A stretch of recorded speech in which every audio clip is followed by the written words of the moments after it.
Hey everyone, welcome back to RPG Imaginings, and this is part 5 of my video series for I Make a Runequest Glorantha character. And this part 5 is actually the second part of a two-parter for the step of the character creation process associated with characteristics and attributes. And so if we turn back a couple pages here on page 51 of the core rulebook, we have step 4 characteristics. And last time I determined what my characteristics were. I also determined the derived attributes that come from those. There is just one little error that I want to point out here. When I was working out my scores for this, I had rolled 2 11s and I accidentally put down 2 10s. And so, at a suggestion from someone in the audience, I'm going to go ahead and erase my strength of 10 and make it a strength of 11. And so that updates the character sheet.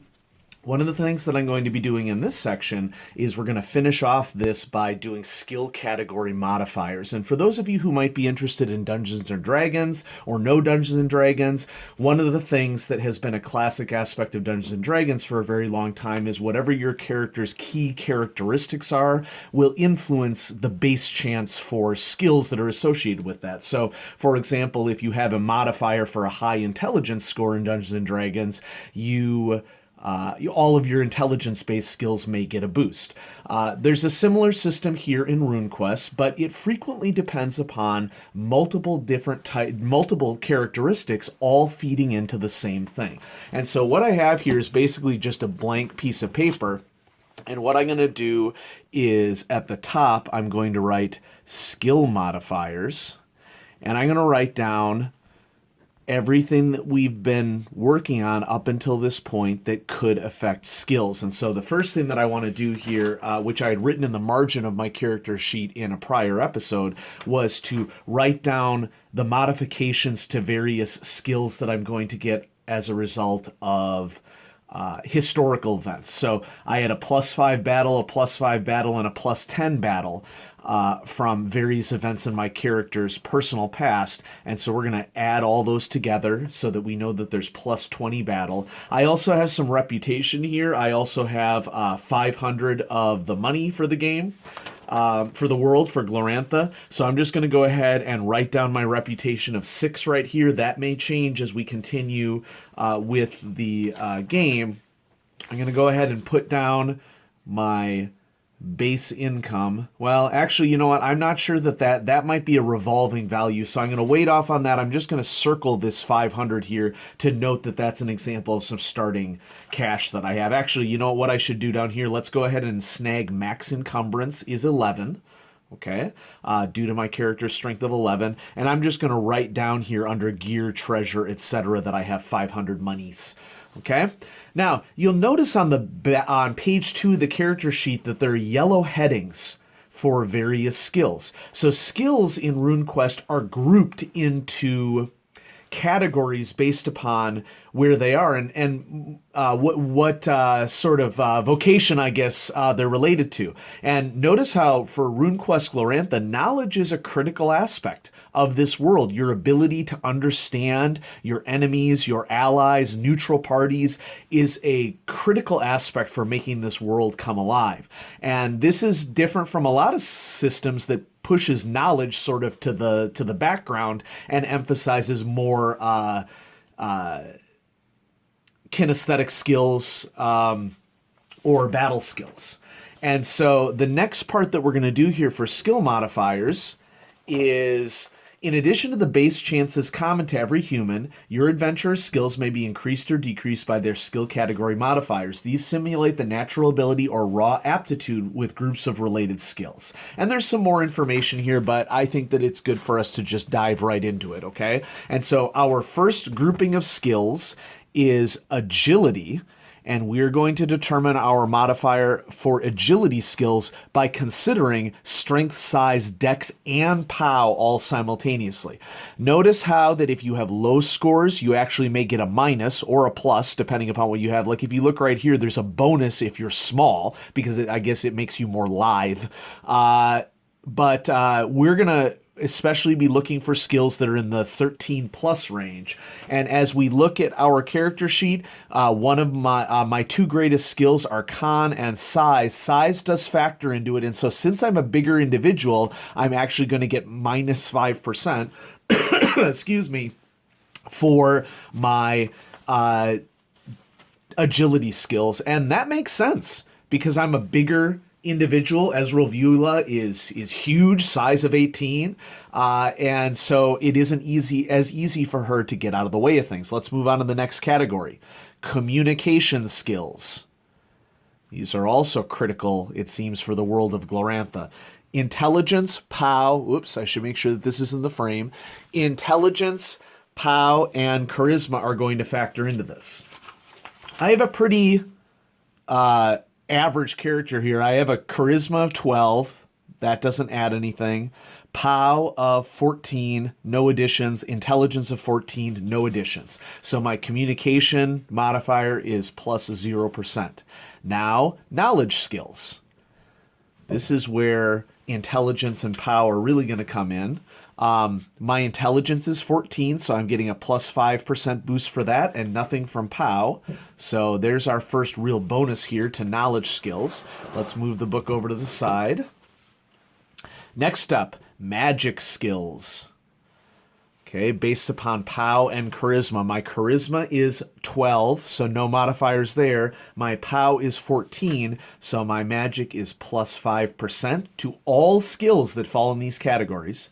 My manipulation skills. Manipulation is hand-eye coordination, sort of like more thieving, but also skilled trades like playing instruments, crafting, based upon strength, dex, intelligence, and POW. Let's do a comparison here for manipulation skills.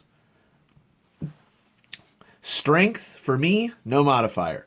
Dex, for me, no modifier. Intelligence for me, my intelligence is 14, so I'm getting plus 5% for intelligence and no modifier for POW. So plus 5% to my manipulation skills. Perception skills is the next category. My perception skills, based upon intelligence and POW. Intelligence, 14, plus 5%. Once again, no bonus from POW. And then stealth. My stealth skills depend upon size, dex, intelligence, and POW, and probably isn't going to surprise us that I am a large woman, according to what I've determined here for my character. And so with a size of 18, I'm going to be minus 10%. No change for dex. My intelligence gives me plus 5, so minus 10 plus 5 is a minus 5 total, and then no modifier for POW, so my stealth is minus 5%. I'm smart enough to know to pick a good place to hide, but my size is a huge liability for me. Okay, and that takes care of that takes care of the categories that I have for my skills. Now, there's a section here and a table. I really like this art because it's reminiscent of that very famous, my apologies for the dogs, it's reminiscent of those very famous pottery pieces from Greek civilization. Skill-based chance. The base percentage chance for given skills is expressed as a percentile value. Add the base chance to the appropriate skills category modifiers into any cultural skill bonuses, which we'll see as we continue to go through steps. Here's a good summary for homeland cultural skill bonuses. When there's a bonus, it gets added to the existing base chance, and a value in parentheses is the skills base chance replacing its existing base chance on the adventurer's sheet. And here's a table on page 61 that has all the base skill values. Before we continue, what I want to go ahead and do is write down the modifiers for these skill values that we calculated, so it's all in one place. My agility is minus 5, communication plus 0, knowledge plus 5, magic plus 5, manipulation plus 5, perception plus 5, and stealth minus 5. And I don't have any modifiers here for weapons yet, but Now we're going to get down some base skill chances for where my character is from. And since my character is from Sardar, my base skill chances are listed right here. And all the different regions of the world have different base skill chances. So I am Ride Any, plus 5%. Dance, plus 5%. And I know that you don't want to watch me write all of these down, so what I'm going to do between now and the next video is I'm going to record all of these cultural skills and cultural weapons for Sardar before the next video so that we can continue on. Now, if I turn the page, there's just more information about all the regions. I do want to point out here that there is a sidebar here, what do skill percentages mean? And just like for Call of Cthulhu and other BRP systems, it sort of defines where characters stand. So if you have 25% or less in a skill, you're a novice. 26 to 50% is amateur. Just like Call of Cthulhu, numbers above 50% indicate a professional level of understanding. I think that that's a big misconception that people have when they start Call of Cthulhu, because they're saying to themselves, well, I should be maxing out all my skills. Well, being able to succeed at something half of the time is really good in a role-playing game. And so next video, we're going to hit up step 5, occupation. And that will help us to define what my character is best at, and that will alter the skill modifiers. And so between now and then, I will be sure to write down all of these Sardar-based homeland modifiers here on my skill modifiers worksheet, and we'll be ready to continue on and really get our skills all fleshed out. So thanks for watching this episode in I Make a Runequest Glorantha character. Whether you're a new or veteran player, I hope that these videos are helping you. And as always, if there are any errors that I'm making, please feel free to post those down in the comments below, because I want this to be accurate. But as I said at the beginning, I am brand new to Runequest. And so thank you so much for watching. Have a great day.